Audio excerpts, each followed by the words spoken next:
Assalamualaikum Ustadz. Waalaikumsalam warahmatullahi Saya ingin wabarakatuh. bertanya, apakah masih relevan untuk kami para Gen Z Mhm. mengidolakan Nabi Muhammad SAW di zaman sekarang? Hmm. Relevan atau tidak gitu ya? Iya, Padahal juga sudah lama juga kan, iya, sudah ribuan tahun berlalu. Masa iya. harus mengidolakan yang lama-lama gitu? Sekarang Kalau kan bisa yang baru, kenapa harus? iya Astagfirullah. zaman-zamannya opak-opak Korea Oh gitu itu kan. Iya, Pak Korea, Lee Min Ho dong ini. Jadi kalau pertanyaan relevan atau tidak, ya masih relevan. masih. Karena gini, Faris ya, ketika disebutkan idola, maka orang yang diidolakan harus perfect, Perfect. harus Betul, sempurna. Semuanya itu harus sempurna. Jadi dari sisi fisik sempurna, dari sisi kepribadian sempurna, dari sisi akhlak sempurna, dari sisi agama sempurna. Sempurna. Dan itu hanya didapatkan dan dimiliki oleh Nabi Nabi. Muhammad. Misalkan kita ada opak Korea nih, ganteng kan? Agamanya Belum tentu. belum tentu.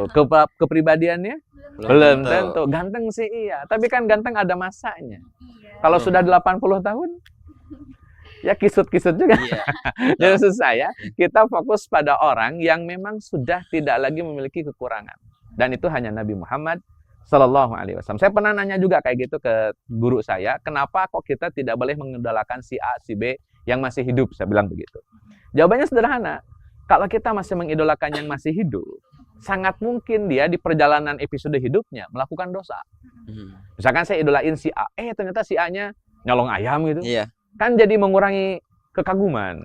Iya. Maka idolakanlah orang-orang yang sudah betul-betul sempurna, secara fisik sempurna, kepribadian sempurna, akhlak sempurna, dan itu hanya dimiliki oleh Nabi Muhammad SAW.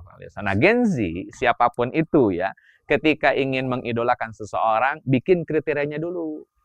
Hmm, Ganteng sudah nih, tapi jangan cuma ganteng. Tambahin, akhlaknya bagus dong. betul. Yang ketiga, agamanya bagus dong. Ganteng, rajin sholat kan keren. Nanti pas punya ta'arupan itu, ayo Neng kita sholat dulu, kan syahdu sekali itu. Nggak cuma nonton doang yang diajak, tapi juga sholat. Jadi idolakan seseorang berdasarkan kriterianya, bukan berdasarkan nyanyinya, atau jogetnya, atau actingnya, tapi lebih kepada kepribadiannya atau karakternya. Tentuin dulu. Dan saya yakinkan kalau kita sudah menentukan indikatornya atau kriterianya, itu hanya bisa dijawab oleh Nabi Muhammad SAW. Misalkan ganteng, Nabi Muhammad. Soleh, Nabi Muhammad. Kaya, Nabi Muhammad. Sayang keluarga, Nabi Muhammad. Apalagi jujur, Nabi Muhammad. Semuanya. Nah, nanti tinggal gini. Buat Gen Z nih, buat Zulfa, buat Nabila, buat Faris, Ya. penting untuk mengenal Nabi Muhammad SAW. Jadi nggak cuma baca komik, tidak hanya dengerin drama Korea gitu. Kita juga harus punya ruang-ruang untuk mengenal Nabi Muhammad SAW. Karena kalau bukan kita yang kenalin beliau, siapa lagi? Ah, iya. Kan agama sebelah nggak mungkin baca Agama siro. sebelah. Ya, Iya, agama, betul. cek agama sebelah kan nggak mungkin. Jadi kitalah yang punya kewajiban untuk membaca tentang Nabi Muhammad SAW. Jadi saya rasa tetap relevan. Bahkan sampai mendekati 1 detik sebelum kiamat masih relevan. Masih relevan. Untuk bisa masih Iya. Masya Allah lah. Nabi Muhammad sih nggak ada lawan lah sampai sekarang. Sangat sempurna. Nah, tinggal supaya kita tahu kesempurnaan Nabi Muhammad, makin sayang sama Nabi Muhammad, mulailah mengenali beliau. Karena kalau tak kenal maka Tak sayang. Ya, oke. Baik Ustadz, Ya. satu pertanyaan terakhir. Siap. Jadi apa yang bisa kita tiru sebagai Gen Z ini, akhlak yang bisa kita tiru dari Nabi Muhammad? Yang paling relevan ya. Iya. Satu nih, Nabi Muhammad itu temannya banyak. Jadi kalau jadi Gen Z, jangan biasain eksklusif, Nolep gitu, nolep. noleb gitu. Diem No ya. level.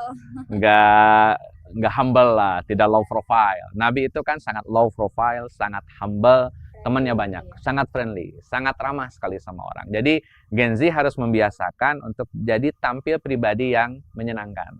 Ketemu yang selevel menyenangkan, yang di bawah menyenangkan, yang di atas tetap menyenangkan. Menyenangkan di semua level. Jadi di sini senang, di sana senang, di mana-mana harus gitu tuh ya, harus gitu kalau jadi Gen Z. Jadi kita punya teman yang banyak. Ada ungkapan kan, musuh 1 masih terlalu banyak, teman 1000 masih terlalu sedikit. Jadi perbanyaklah pertemanan tanpa melihat dia latar belakangnya apa, keluarganya gimana, ekonominya seperti apa, karena teman tidak butuh itu semua. Carilah teman yang betul-betul menganggap kita sebagai teman. Kapan kita tahu? Saat kita kesusahan, dia masih bertahan dengan kita, itulah teman sebenarnya.